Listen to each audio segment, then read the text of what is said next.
Selamat datang kembali. Oke, kita langsung aja ya, kita bahas materi yang Anda siapkan kali ini. Topiknya, cukup sensitif nih, dan penting banget, intoleransi beragama di Indonesia.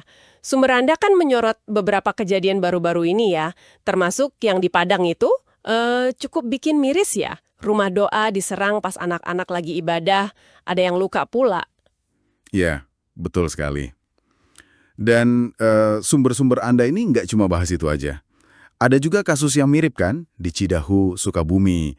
Terus ada data juga yang nunjukin kayak ada pola yang lebih luas gitu. Jadi ya mari kita coba bedah bareng-bareng. Apa sih sebenarnya yang diungkap sumber-sumber ini soal polanya, terus gimana penegakan hukumnya, dan ya artinya apa buat keragaman kita di sini? Oke, kita mulai dari Padang dulu deh. Sumber Anda nyebutin detailnya nih. 27 Juli 2025, Rumah Doa GKSI Anugerah itu diserang sekelompok massa.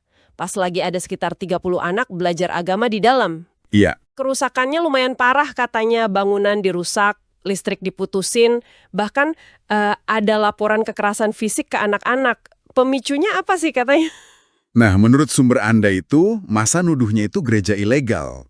Gitu. Padahal kan pendeta setempat, ini dikutip juga di sumber Anda, bilang itu cuma rumah sewa biasa. Oh, rumah sewa. Iya, dipakai buat pendidikan agama anak-anak, dan katanya sih udah didaftarin sebagai rumah doa, jadi bukan gereja permanen gitu.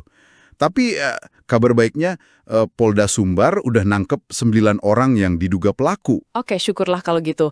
Nah, kejadian ini kayak yang Anda bilang tadi, mirip lah sama kasus di Cidahu, Sukabumi, bulan Juni 2025 itu. Iya, mirip polanya.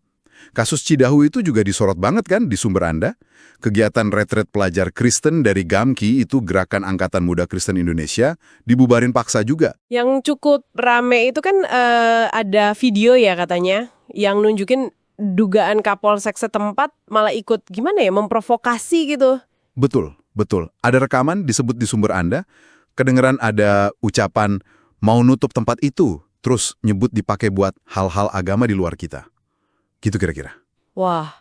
Sumber Anda bilang Kapolsek itu udah dilaporin ke Propam Polri, terus di Cidahu ini 8 orang jadi tersangka perusakan. Nah, ironisnya lagi nih, salah satunya itu pimpinan cabang partai politik. Loh, serius? Iya.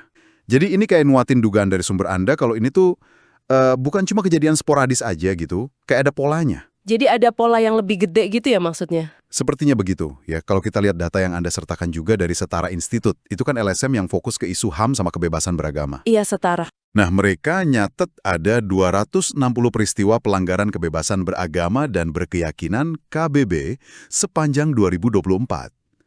Angka ini, kata sumber Anda, naiknya lumayan signifikan loh dibanding tahun sebelumnya. Apalagi di awal pemerintahan baru ini. 260 itu banyak juga ya. Ada contoh lain nggak yang disebut? Ada. Misalnya penolakan pembangunan gereja Toraja di Samarinda. Terus pembatalan diskusi buku Ahmadiyah di IAIN Manado. Sama ya masalah-masalah KBB yang dihadapi jemaah Ahmadiyah di Banjar juga disebut. Nah, salah satu yang paling tajam ya disorot di sumber-sumber Anda ini soal penegakan hukumnya. Kayak nggak imbang gitu rasanya. Ada contoh kasus Meliana kan di Tanjung Balai yang dihukum 18 bulan cuma gara-gara ngeluh soal volume azan. Iya, itu jadi perbandingan banget. Sumber Anda tuh ngontrasin kasus itu sama, katanya ratusan kasus gangguan ibadah kelompok minoritas oleh kelompok mayoritas, yang seringnya, klaimnya ya, cuma berakhir damai. Pakai materai, gitu aja, nggak ada proses hukum serius. Cuma materai? Katanya gitu. Satu-satunya vonis yang disebut sumber itu kasus ketua RT di Lampung. Itu pun 3 bulan penjara, dan karena videonya viral. Nah, terus sumber Anda kayak ngasih pertanyaan reflektif gitu. Coba kalau dibalik situasinya. Minoritas protes suara tua masjid, misal karena bayi sakit, kira-kira bakal damai juga atau malah kena pidana penistaan agama? Wah, iya juga ya. Ini kan jadi nimbulin pertanyaan mendasar ya. Kita ini negara hukum atau negara mayoritas jadinya. Gimana supremasi hukumnya? Terkait hukum lagi nih, ada juga kritik soal undang-undang penistaan agama. Kenapa ini jadi sorotan juga? Jadi gini, menurut sumber Anda, UU ini kan asalnya udah lama ya, tahun 1965. Sejarahnya tuh agak kompleks. Awalnya tuh dibuat buat jaga stabilitas politik katanya. Waktu itu kan lagi ada pertarungan ideologi nasionalis, agama, komunis. Jadi bukan spesifik buat bela Tuhan gitu. Oh, awalnya bukan buat itu ya? Bukan, katanya gitu. Tapi, nah pasca reformasi, sumber Anda bilang UU ini malah sering dipakai kelompok tertentu. Jadi kayak alat buat nekan minoritas. Yang menarik lagi nih, data Setara yang Anda kasih tadi, itu nunjukin 39,5% pelanggaran KBB di 2024 itu justru melibatkan aktor negara. Hampir 40% ya. Siapa aja tuh aktor negaranya? Ya, disebutnya Pemda, polisi, gitu-gitu. Nah, kasus dugaan keterlibatan Kapolsek Cidahu tadi kan jadi contoh konkret yang disebut sumber. Ini kan jadi bikin orang nanya ya soal netralitas negara. Termasuk juga kebijakan kayak kewajiban sertifikasi halal buat semua produk.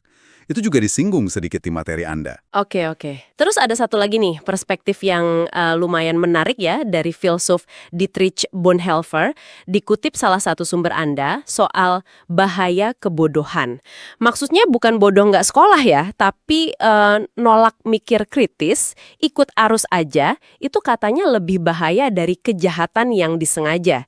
Gimana nih hubungannya sama intoleransi? Oh, itu relevan banget. Sumber Anda pakai itu buat ngejelasin gimana ya fanatisme sama penolakan terhadap logika itu bisa tumbuh subur. Jadi, ketika orang udah terlalu terikat sama keyakinan kelompoknya, sampai ngebolehin tindakan intoleran, mereka jadi cenderung nolak kalau diajak dialog pakai logika, atau kalau dikasih bukti yang beda. Jadi kayak merasa diserang gitu ya kalau keyakinannya dipertanyakan? Iya persis, jadi diskusi jadi susar.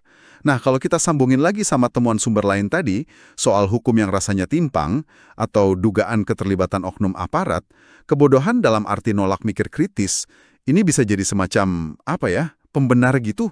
Atau pelicin lah, biar intoleransi jalan terus, meskipun sebenarnya secara nalar dan hukum itu salah. Masuk akal juga sih penjelasannya. Baik, jadi kalau kita rangkum nih ya dari pembahasan sumber-sumber Anda kali ini, kita lihat gambaran kasus intoleransi yang nyata, dampaknya juga kerasa, terus ada data yang nunjukin tren pelanggaran KBB ini naik, ada kritik tajam soal penegakan hukum yang kayaknya belum setara gitu ya. Terus ada pertanyaan juga soal peran dan netralitas negara sampai ke refleksi filosofis tadi soal bahaya pola pikir dogmatis. Iya, betul.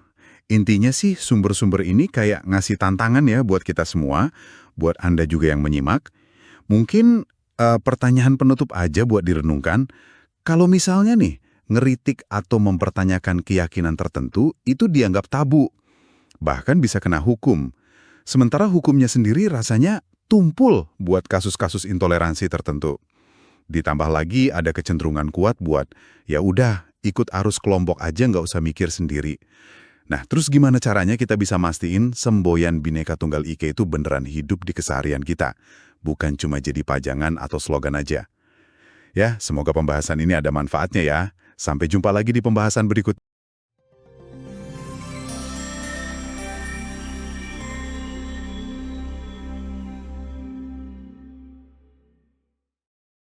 Kalau kamu suka video Ruang Refleksi seperti ini, jangan lupa subscribe dan nyalakan notifikasinya. Sampai jumpa di video berikutnya, di mana kita terus belajar, bukan untuk merasa diri benar, tapi untuk jadi manusia yang lebih sadar.